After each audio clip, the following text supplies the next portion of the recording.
গাড়ির ওই আওয়াজে। আমরা এখন তিশার জন্য ওয়েট করছি, শুনতে পাচ্ছ তোমরা? তো আমরা এখন কি খাবো? ফেদা রাইস আর আলু দম, ফ্রাইড রাইস খাবো আর খাবো।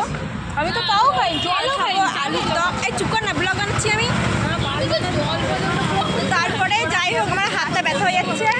তো যাই হোক, আচ্ছা ঠিক আছে, হ্যাঁ ও ধরে রাখ। তো যাই হোক, আমরা এখন স্কুলে মানে পেট ভোজনটা করতে এসেছি, ভুড়ি ভোজন যাকে বলে, ভুড়ি ভোজন করতে রোদ্দুর লাগছে, প্রীতি ভোজ।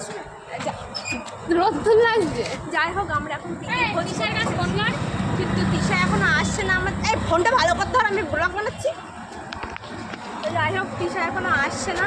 তিশা আসার পরে আমরা এখন ভালো মন্দ খাবাই দিয়া আই।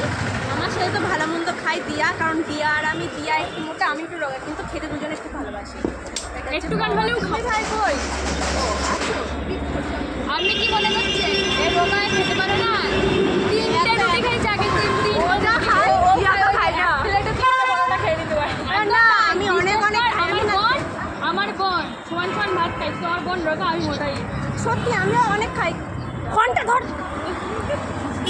আমিও সরু পেটে গরু ধরে। ভালো করে ধর। ও চান করতে গিয়েছে।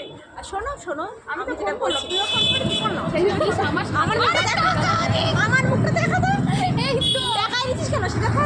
এরকম না। যাই হোক, আমি কিন্তু অনেক খেতে পারি। তো আজ হচ্ছে আমি স্কুলে যতটা খাবার সব আমি একাই খেয়ে নেবো।